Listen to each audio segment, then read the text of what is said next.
Welcome back to my channel Jain recipes by Khyati Mehta. Friends, જ્યારે આપણે રોજ રોટલી શાક ખાઈને કંટાળી ગયા હોય છતાં પણ ટેસ્ટી અને હેલ્ધી ને સાથે સાથે થોડું ચટપટું ખાવાનું મન થાય ત્યારે તમે મારી આજની બતાવેલી રેસિપી બનાવજો, જેનું નામ છે મેક્સિકન ટાકીટોસ. તે બહુ જ ડેલિશિયસ ને યમ્મી બને છે. આજે આપણે તેનું જૈન વેજ વર્ઝન બનાવવાના છે. તો ચલો ફ્રેન્ડ્સ, આપણે મેક્સિકન ટાકીટોસ બનાવવાનું સ્ટાર્ટ કરીએ હવે. જો તમને મારી આજની બતાવેલી રેસિપી ગમે તો મારી ચેનલને સબસ્ક્રાઈબ જરૂરથી કરજો અને સાથે સાથે બેલ આઇકન પર પણ ક્લિક કરજો. ફ્રેન્ડ્સ, ટાકીટોસ બનાવવા માટે સૌથી પહેલાં આપણે તેનું સ્ટફિંગ રેડી કરશું, જેની માટે એક કઢાઈમાં તેલ ગરમ કરવા માટે મૂકશું. તેલ ગરમ થાય ત્યારબાદ તેમાં વેજીટેબલ એડ કરશું, ગ્રીન, યલો અને રેડ કેપ્સિકમ, અને સાથે સાથે સ્વીટ કોર્ન પણ એડ કરશું. તેને એકાદ મિનિટ માટે સોતે કરીને ફ્રેશ ગ્રીન જેલેપીનો લઈ લઈશું. ત્યારબાદ બારીક ચોપ કરેલી કોબી એડ કરશું. ત્યારબાદ બોઇલ કરીને અધકચરા સ્મેશ કરેલા રાજમા લઈ લઈશું ને ત્યારબાદ સ્વાદ પ્રમાણે મીઠું એડ કરી દઈશું અને બધું પ્રોપરલી મિક્સ કરી લઈશું ને ત્યારબાદ મીડિયમ સાઇઝના ચોપ કરેલા ટમેટાં એડ કરશું. બધું એકાદ મિનિટ માટે સોતે કરી લઈશું. ફ્રેન્ડ્સ, મેક્સિકન ટાકીટોસની રેસીપી એટલી યમ્મી ને ડેલિશિયસ બને છે કે નાના બાળકોને તમે લંચ બોક્સમાં અને ટિફિનમાં પણ આપી શકો છો. ફ્રેન્ડ્સ, તમે આ સિવાયના બીજા વેજીટેબલ્સ એડ કરી શકો છો, જેમ કે પર્પલ કોબી અને બ્રોકલી, પણ મારી પાસે અત્યારે તે અવેલેબલ નથી એટલે મેં એડ નથી કરી. હવે મસાલા લઈ લઈશું. મેક્સિકન મસાલો, મિક્સ હર્બ્સ, ચીલી ફ્લેક્સ અને ઓરિગેનો, અને સાથે સાથે સાલ્સા સોસ પણ એડ કરશું. જો તમારી પાસે સાલ્સા સોસ અવેલેબલ ન હોય તો તમે તેની બદલે ટમેટો કેચઅપ પણ એડ કરી શકો છો. ત્યારબાદ બાઇન્ડિંગ આવે એની માટે થોડુંક મેયોનીઝ એડ કરશું, જેથી કરીને જ્યારે આપણે આ સ્ટફિંગ ટોર્ટિલામાં ફિલ કરીએ ત્યારે તે છૂટું ન પડી જાય. બધું પ્રોપરલી મિક્સ કરી લઈશું. સ્ટફિંગ આપણું બનીને રેડી છે. હવે તેને સાઈડમાં મૂકી દઈશું.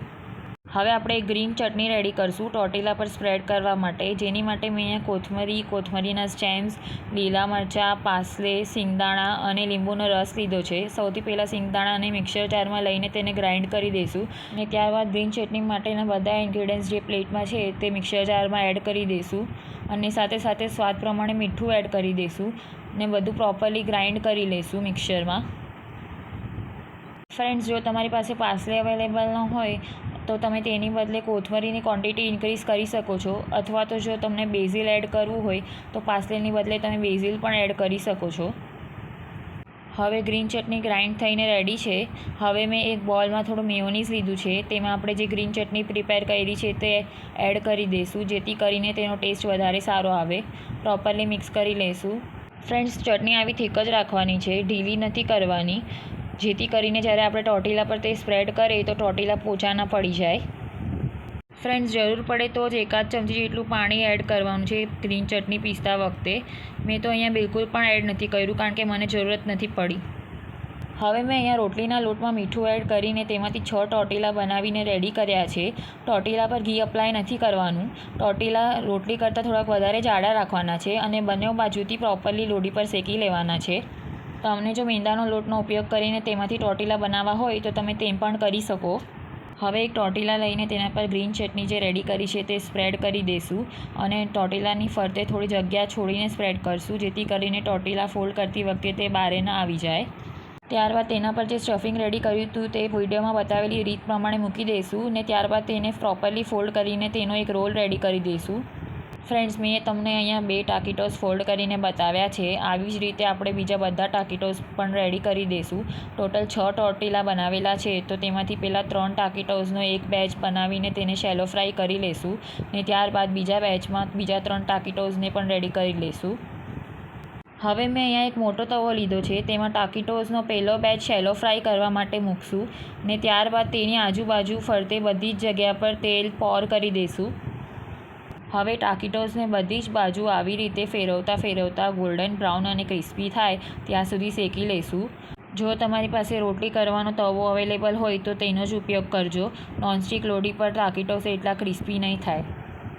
હવે તમે જોઈ શકો છો ટાકીટોસ ગોલ્ડન બ્રાઉન અને ક્રિસ્પી થઈ ગયા છે. તો હવે તેને એક પ્લેટમાં લઈ લઈશું. હવે હું તમને બતાડું છું તે કેટલા ક્રિસ્પી બન્યા છે તે. તમે અવાજ સાંભળી શકો છો. આવી રીતે ટાકીટોસનો બીજો બેચ પણ શેલો ફ્રાય થઈને રેડી છે, તમે જોઈ શકો છો. ને જે સ્ટફિંગ વધ્યું છે તેમાંથી હજી બીજા આવા 3 ટાકીટોસ બનીને રેડી થશે. હવે ટાકીટોસને આપણે જે ગ્રીન ચટણી બનાવી હતી તેના સાથે સર્વ કરીશું. હું તમને એક ટાકીટોસ કટ કરીને બતાડું છું. તમે જોઈ શકો છો સ્ટફિંગ એકદમ પ્રોપરલી ફિલ કરેલું છે, જરા પણ અંદર વચ્ચેના ભાગમાં સ્પેસ નથી રહી. તો ફ્રેન્ડ્સ, બનીને રેડી છે આપણા મેક્સિકન ટાકીટોસ. તમે જોઈ શકો છો તે કેટલા ટેમ્પટિંગ અને યમ્મી બન્યા છે તે. Thank you so much for watching my video. ફરી મળશું નેક્સ્ટ રેસીપી સાથે. Bye bye.